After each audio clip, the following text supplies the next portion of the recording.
We've learned that God has established certain borders and boundaries in our lives.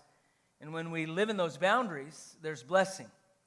But when we venture outside of them, there can be consequences. You see on this stage many different examples of boundaries we live with every day, whether it's a fence or orange cones or this wild thing going on at the drum cage. We got chain link and police tape and next razor wire. I don't know if we're trying to keep the drummer in or what.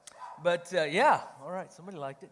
Anyway, so we know that there are borders and boundaries in our lives every day, and God has placed those there for our protection. He's placed them there for our safety and because He loves us. And we talked last week about moral boundaries and boundaries on sexuality. And this morning we're going to talk about relational boundaries because there are boundaries that help us govern our personal relationships. You see, there are at least two people in every relationship, you and the other person. And when there is a breakdown in any relationship, it is often due to a problem with boundaries from either you or the other person. Often a lot of stress and conflict in our lives stems from a lack of understanding of boundaries. When Jolene and I were first married, we lived in a little bitty mobile home at a college, one-bedroom little mobile home, and I had a friend of mine that happened to live about 4 hours away, and he came to visit us one weekend, and he stayed the whole weekend. We had a great time. He and I are playing computers till all hours of the night, and the second weekend he came unannounced and uninvited, and the third weekend he was there, and all the way to the sixth weekend. And after he left, Jolene said, "There will not be a seventh weekend." And I said, "What? What's, you need to let him know that we need some space, and so you need to just tell him." I said, "Well, what if I offend him?" And she says, "Who would you rather offend, him or me?" And so I learned some boundaries. And Jolene taught me some boundaries. And sure enough, this is before cell phones, that seventh weekend, he showed up. And I had to say, "I'm sorry, but you should have called. I'm sorry, but not this weekend." And he turned around and drove 4 hours home. And a few years later, he got married. And he contacted me and said, "Man, I am so sorry." He goes, "Now I understand." Nothing like marriage to help you understand boundaries. And the reality is, a marriage or any relationship won't survive without proper boundaries. So we must learn to set boundaries for ourselves and for other people. Healthy, wholesome, and thriving relationships are based on clear, biblical, and mutually beneficial boundaries. One time, Jesus was asked, "What is the most important commandment?" And all the commandments, what's the most important? Here is his reply in Mark chapter 12, verses 29 through 31. "The most important one," answered Jesus, "is this. Hear, O Israel, the Lord our God, the Lord is one. Love the Lord your God with all your heart, with all your soul, and with all your mind, and with all your strength. The second is this, love your neighbor as yourself. There is no commandment greater than these." We are to love our neighbors as ourselves. Last year our theme was based on this passage of Scripture, that we would love strong, not just in terms of our relationship with God, but in our relationship with one another. But notice the balance. Notice the equilibrium in this verse. Love your neighbor as yourself. Problems in our relationship come when we fail to maintain that balance. Some love others more than themselves, and this leads to problems with self-image and even abuse at its extremes. And some love themselves way more than anybody else, and that leads to self-centeredness and even more problems. And so we must learn to set proper boundaries and maintain this balance to loving others as we love ourselves. This morning I'm going to focus on setting proper boundaries for ourselves, and next week I'll take up that fun topic of setting boundaries for other people. First of all, let's establish a definition of boundaries in the context of personal relationships. You may know Dr. Henry Cloud has written much on boundaries, book boundaries, and Another book, Changes That Heal, and I want to quote from Changes That Heal. He says, boundaries, in a broad sense, are lines or things that mark a limit, bound or border. In a psychological sense, boundaries are the realization of our own person apart from others. This sense of separateness forms the basis of personal identity. Boundaries, in short, define us. In the same way that a physical boundary defines where a property line begins and ends, a psychological and spiritual boundary defines who we are, and just as importantly, who we are not. Therefore, my first point this morning is, if we're going to set healthy personal boundaries, it requires an understanding of, number one, identity. Knowing who you are and who you are not. You see, one of the problems we have in personal relationships is not really knowing who we are or allowing other people to define who we are. You see, the world loves to attach labels. I remember when I was a kid, we had one of those old-fashioned label makers. You remember those? They had a round wheel on the top.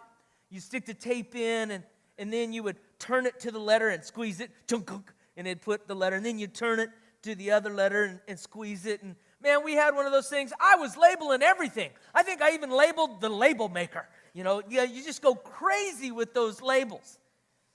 Many of us were labeled as children, and we've worn those labels, unfortunately, into adulthood, and it's affected our relationships.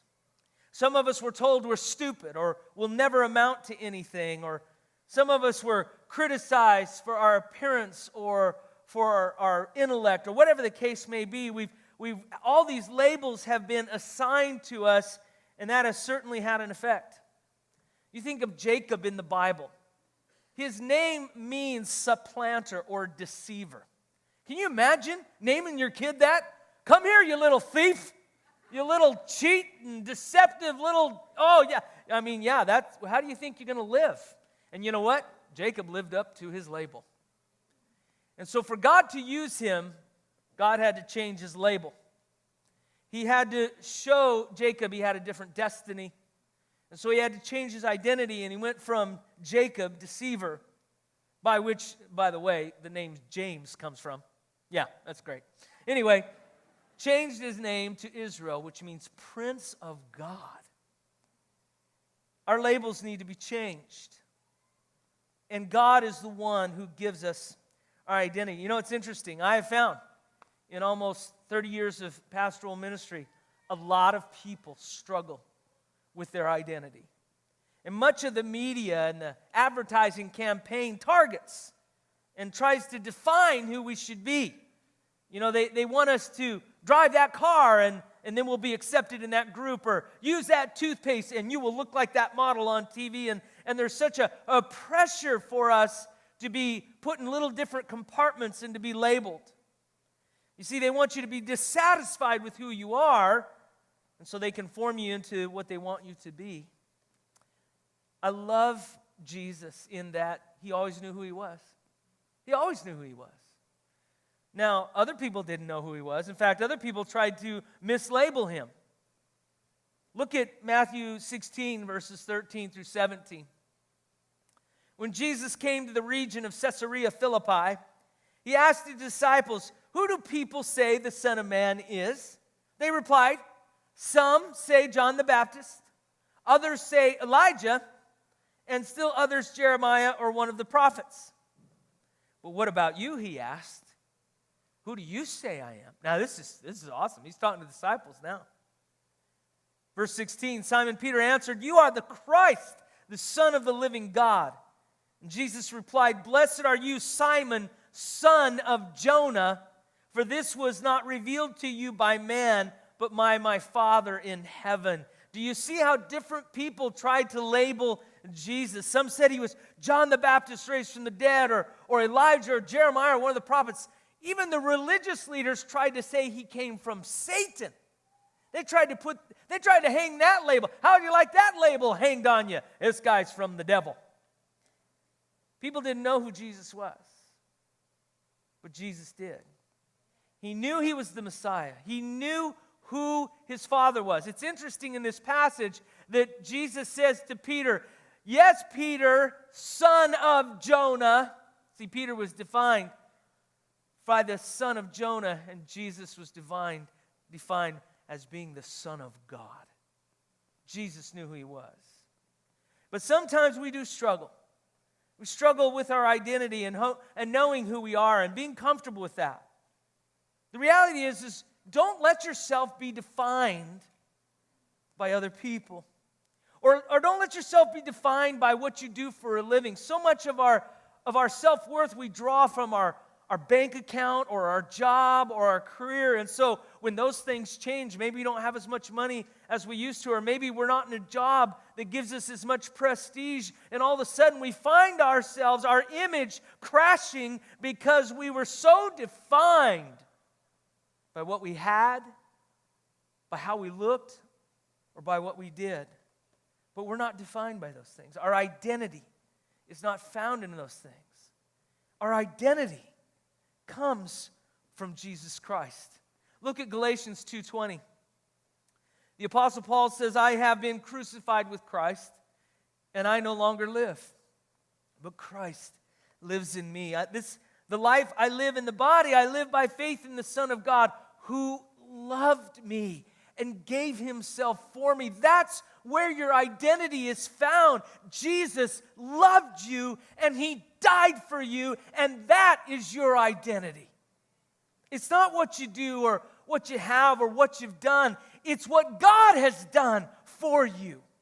We are defined by God's love. And he loved us so much, he gave us his Son. I love this same passage in the Message Bible. Check this out. Christ's life showed me how, enabled me to do it. I identified myself completely with him. Indeed, I have been crucified with Christ. My ego is no longer central. I could stop right there for a while.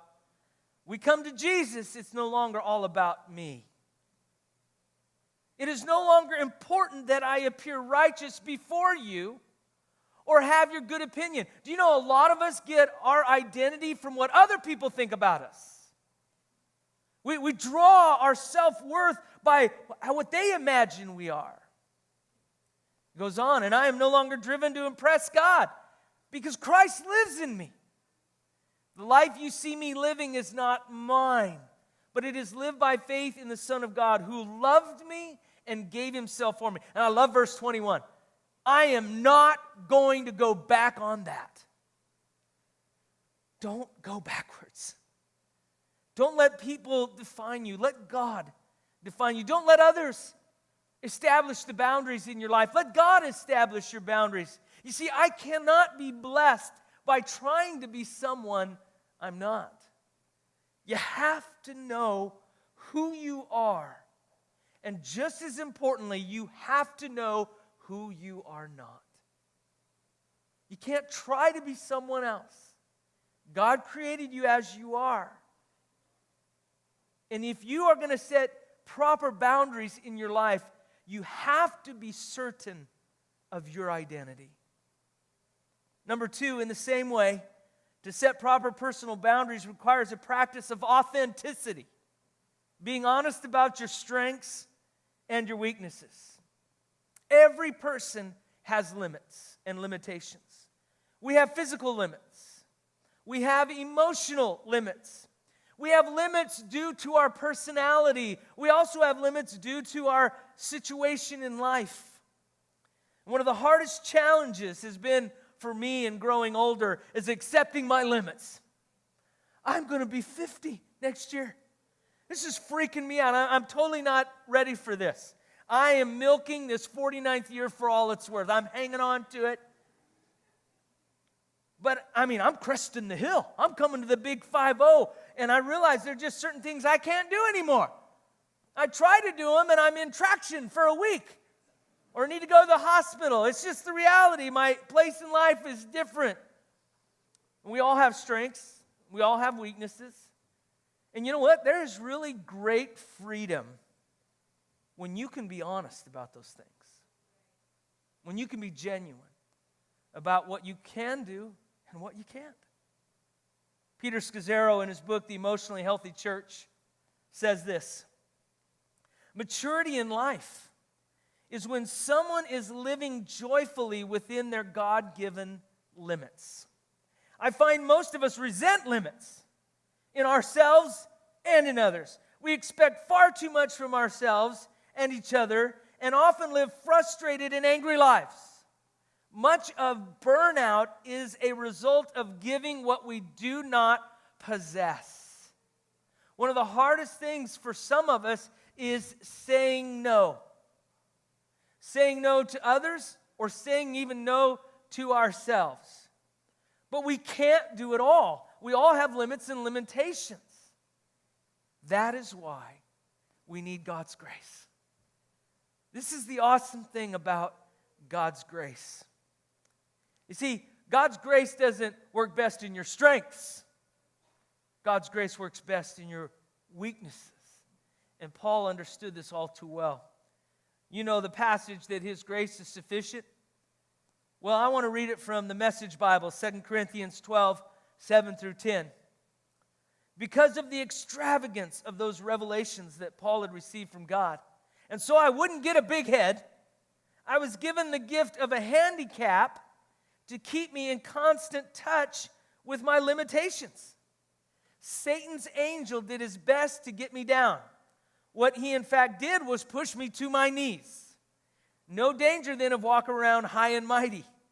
At first I didn't think of it as a gift and begged God to remove it. 3 times I did that, and he told me, my grace is enough.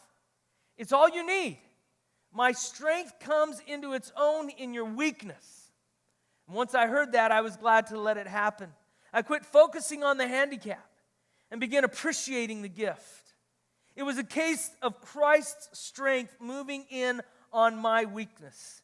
Now I take limitations in stride, and with good cheer, these limitations that cut me down to size, abuse, accidents, opposition, bad breaks, I just let Christ take over.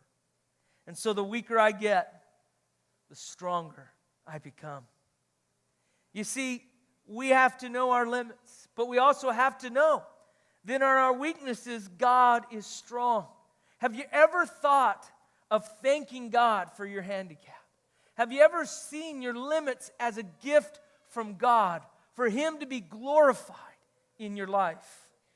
We have to be real. We have to be genuine about what we can do and what we can't. And sometimes, as I said, we have to be willing to even tell ourselves no. We have to be at peace with how God made us. And finally, number 3, setting secure personal boundaries requires an acceptance of responsibility. Believing you have the power to grow and to change. This is the complement of point 2. Authenticity is being honest about my strengths and my weaknesses. It is about accepting who I am and knowing my limits and limitations. However, responsibility is about owning my issues, acknowledging my character flaws, and taking steps to change. We all have physical, emotional, intellectual limits. And we may wrestle with those weaknesses our entire life. We have to be real about that. However, we also all have character weaknesses, and that must change. We may have physical weaknesses that will never change, but God expects His people to grow in character and in the fruit of the Spirit. We should be growing in love and joy and peace and patience and kindness. We should be getting rid of anger and malice and all of those things that I talked about last week. God expects us to grow, and He expects us to take responsibility for where we are at in our growth. Because we will never grow until we own it. Again, Dr. Henry Cloud in Changes That Heal says, in looking at boundaries, we cannot escape one main point: responsibility. Our boundaries basically define our sense of responsibility for us. They tell us what our lives consist of and what we are responsible for. We must own our body, feelings, attitudes, behaviors, thoughts, abilities, choices, desires, and limits. We've got to own it. We've got to own our attitude. If our attitude is bad, we can't blame it on someone else. No one can cause you to have a bad attitude. That is within our free will. We are responsible for ourselves, and we have to own those areas of our life that need to change. I want you to understand that one of the greatest hopes we have as a Christian is we don't have to stay the way we are. Who wants to stay the way they are? The great hope we have as believers is that we can change. We can get better. We can grow. We can overcome things. I mean, that's good news. It's not just good news for you. It's good news for everybody around you. That you can change. That you can grow. And not only can you change, you have the responsibility to change. Now, God grants the power, but it's up to us to apply it. Look at Philippians 2, 12 through 13. I shared this in our series on Unshackled, the study of the book of Philippians, but I want to revisit it again. Paul says, "Therefore, my dear friends, as you have always obeyed, not only in my presence, but now much more in my absence, continue to work out your salvation with fear and trembling. For it is God who works in you to will and to act according to his good purpose." You see, we are not responsible to work out everyone else's salvation for them. Now, I will tell you next week about the importance of being in a Christian family, a church family, a community. There are things we can do to help each other. We can keep each other accountable, and you're going to see this next week. Sometimes we're responsible to rebuke those that cross boundaries, the Bible says. So there is a place for the community. But the reality is, no one can work out your salvation but you. No one can do it for you. We are responsible. Now, the great news is that God says, I'll give you the will, and I'll give you the ability, and I'll give you the power, but you have to apply it in your life. You have to work it out. Our past does not have to dictate our future. Aren't you glad? Aren't you glad that you may be the child of an alcoholic, a grandchild of an alcoholic, a great-grandchild of an alcoholic, but you don't have to have alcoholic children. You can break the curse. You can stop the cycle. We don't have to pass it on. We don't have to carry on the past into our future if we are willing to pay the price for personal transformation. You see, it comes through sacrifice, and it comes little by little, and it comes through the power of God, but we must be willing to work it out, and we can be forgiven of our past, and we can change our future. And in the same way, we don't have to be a victim forever. Aren't you glad? You don't have to be a victim forever. You see, the reality is sometimes we live with the pain that someone else has caused. This is a tragedy of life. We have to live with the pain that someone else caused us. It's not our fault, but we're paying the price. But at some point, we have to, even though we didn't cause it, we have to take responsibility for getting better, for getting healed, and for getting free. A few years ago, someone stole the tags off my truck. And the way I found out was the ticket that was on my window for not having tags. I got that ticket. I was so. It said your tags are expired. I'm like, my tags are not expired. I just put those tags on there. I look at the back of the truck. Sure enough, somebody had peeled my new sticker off my license plate. Oh, felt twice violated. Not only did they steal my sticker, but then I got a ticket for not having the sticker. So I called the city and I tried to explain what was going on. They said, oh, well, you've got to do this and you've got to make an appeal and you've got to jump through all these hoops. I'm telling you, the effort and time that was going to be required, it was just better off to pay the ticket. That was so frustrating. And so, man, I felt violated. Not only did I have to pay the ticket, I also had to pay to get another tag. And so I was mad. There's a special place in hell for people that steal tags off preachers' trucks. I also said this in first service that just reminded me the other day. There's also a special place in hell for people that spit their gum out on the ground. Do you know how frustrating that is? Step in that. Oh, come on, swallow it. Or spit it in the grass or something. And then there's the people that let their dogs, don't get me started on it, there are a lot of special places in hell. So, I got my new sticker. I put it on there. Now what am I going to do? Well, you know what? I thought, I better protect this thing. So I went down and bought a license plate cover with special nuts. You know, you can't just take it off. And I put that over. You see, I wasn't responsible for removing the tags. But I was responsible for making sure it didn't happen again. Now, I said that in first service, and somebody told me between services, you know what? In some parts, it's illegal to have that cover over your license plate. What am I supposed to do?